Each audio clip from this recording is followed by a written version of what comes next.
estudantes! Sejam todos muito bem-vindos ao canal Neurologia. O assunto desse mapa mental é vias aferentes e eferentes do sistema nervoso. Vamos a alguns conhecimentos prévios a este respeito. Já conversamos com vocês sobre as divisões do sistema nervoso, dentre as quais nós destacamos a presença do sistema nervoso central. Este sistema nervoso central está relacionado ao processamento e integração de informação. Como assim, professora? Lembra que a gente falou sobre os neurônios aferentes, os neurônios eferentes, ou seja, os neurônios aferentes pegam informações do meio externo e algumas vezes do meio interno também. E levam essa informação lá para o sistema nervoso central, ou seja, lá para o encéfalo, onde ele será processado e será emitida uma resposta. E essa resposta, essa informação vai acontecer a nível de contração da musculatura, ou alteração em alguma função da glândula, ou então uma sinapse para outro neurônio e assim por diante. Então, isso significa o processamento e integração de informação.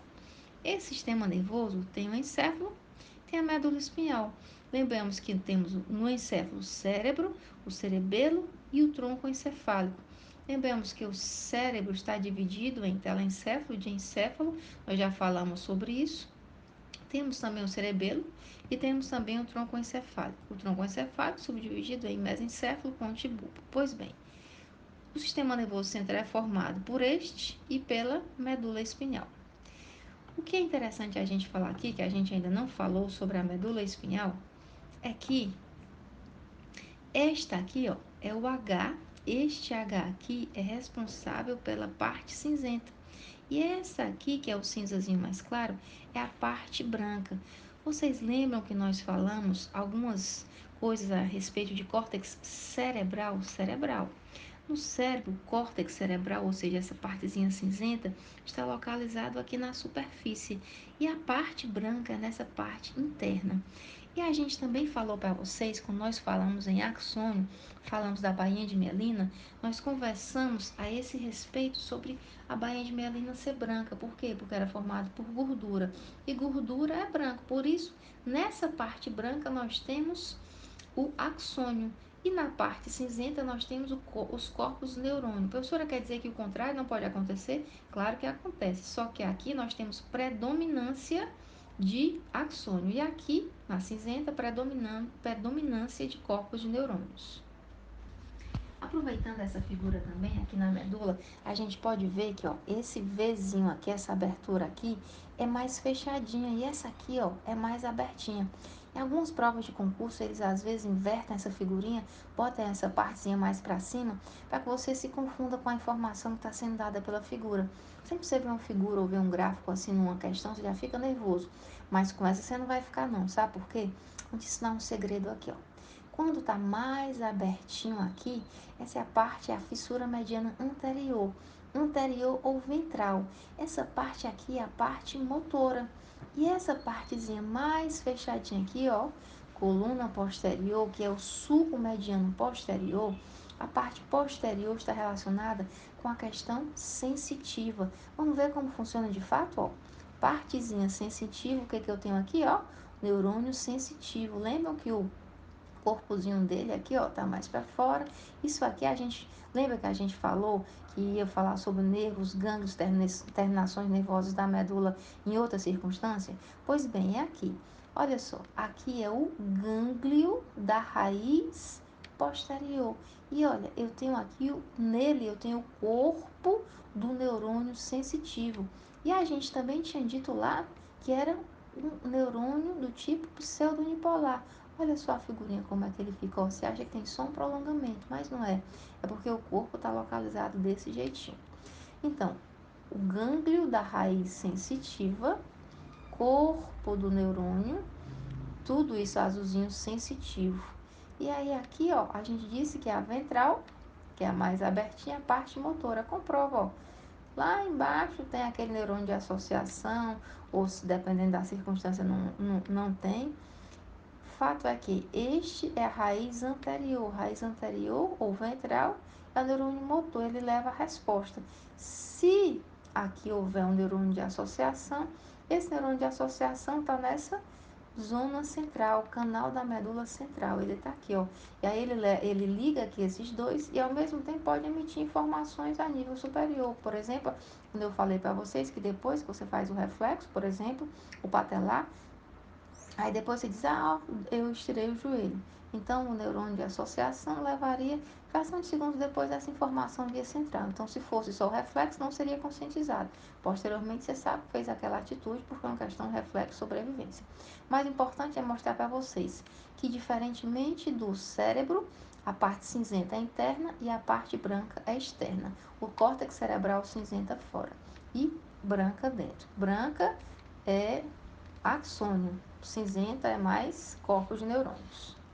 Vamos conversar aqui uma coisa também sobre a medula, que a gente vai ver lá em vias aferentes e eferentes aqui mais embaixo. Quando você observa aqui, ó, essa figurinha é essa mesmo. Tá aqui o Hzinho cinzento, tá aqui a substância branca. E aqui a gente vê as vias motores ou descendentes, que são as eferentes. Tá aqui de vermelhinho. E aqui as sensoriais ascendentes, eferentes, que são aqui, ó, de azul. Professor, essas azuis estão desse lado? Estão. Essas vermelhas estão desse lado? Sim, estão. Por isso, essa figura é mais só de uma forma mais didática para vocês. E se a gente for olhar cada um desses aqui, ó, todos esses tratos, essas vias que a gente vai falar para vocês, estão aqui localizados. É interessante que vocês deem uma olhada em algum atlas e algum livro de anatomia, neuroanatomia, para dar uma lida melhor antes de vocês continuarem esse vídeo. Mas, por exemplo, aqui a 2A. O que que tem aqui na 2A? Trato rubro espinhal. Aqui passa o rubro espinhal. A 2B, o que passa aqui na 2B? Retículo espinhal. Aqui e aqui.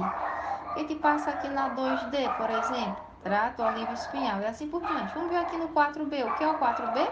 Trato espinocerebelar anterior. Então, só para vocês observarem exatamente a localização de cada um deles. Essa localização está relacionada à função. Por isso é muito importante você ter cuidado com isso, tá bom? E sobre o sistema nervoso periférico? Nós já conversamos com vocês e dissemos que ele é responsável pela condução de informações entre os órgãos receptores de estímulos, o sistema nervoso central e os órgãos efetores ou efetuadores. Ele é formado basicamente por nervos, gânglios e terminações nervosas.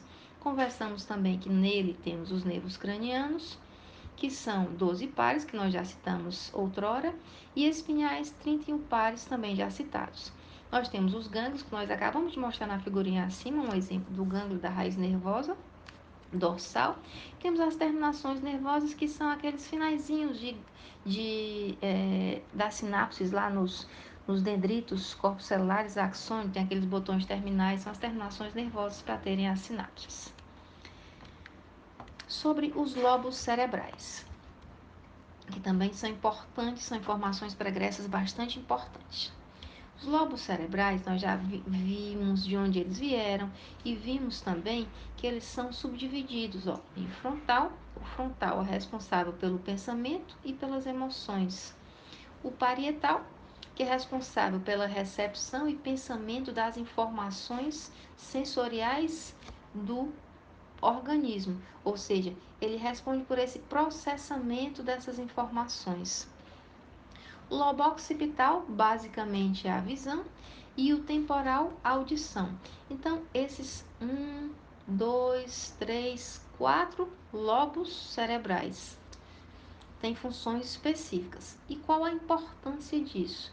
Se houver uma lesão que afete o lobo parietal, tem-se como resultado uma alteração da visão. Se por acaso tiver uma alteração no lobo parietal, o pensamento e as emoções estarão alterados. Se no lobo temporal, a audição e assim por diante. O que é importante ressaltar também é aqui o sulco central. O sulco central é essa divisãozinha aqui, ó. Aí tem o pré-central e o pós-central. Quando eu falar em áreas de Brodmann, aqui, ó, a área 4, motora primária, importantíssima. E aqui a 3, 1, 2, 1, 2, 3, o importante, a maioria dos autores fala 3, 1, 2, por isso assim nós o colocaremos. Essa parte é mais sensitiva, então, área 4, área 3, 1, 2. Lobo frontal, área 4, parietal, 3, 1, 2. Então, motora e sensitiva. São informações importantes aqui nos lobos cerebrais. falado sobre os lobos cerebrais, vamos conversar sobre o córtex cerebral. São as camadas mais externas do cérebro. Nós já mostramos para vocês que o córtex, quando a gente falou lá da medula, o Hzinho, é a parte cinzenta. O córtex cerebral, que é a parte cinzenta do cérebro, é a mais externa. Lembrando que a parte cinzenta se sobrepõe à presença de corpos de neurônios, corpos celulares de neurônios. Ele é rico em neurônios com processamento neural mais sofisticado e distinto, porque é aqui no córtex que de fato se dá a interpretação das funções. Ele tem um papel central em funções cerebrais complexas: memória, atenção, consciência, linguagem, percepção, pensamento. São circunstâncias que, para acontecerem, é necessário que exista um conglomerado de neurônios, inclusive aqueles de associação.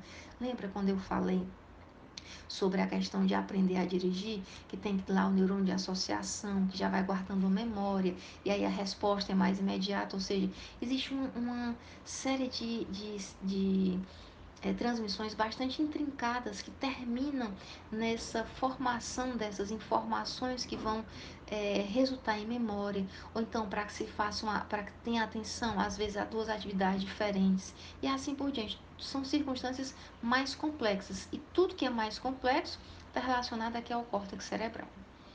Pois bem, sobre as áreas de Brodmann. Brodmann, você pode dizer assim, que cara desocupado. Faça isso não. O Brodmann foi um cara bem importante aqui para identificar para a gente em 1909. Olha como o cara era inteligente. Ele propôs uma subdivisão citoarquitetônica do córtex em 52 áreas. E olha só, 1909, aceitas até hoje. Essas áreas você não precisa decorar as 52, certo?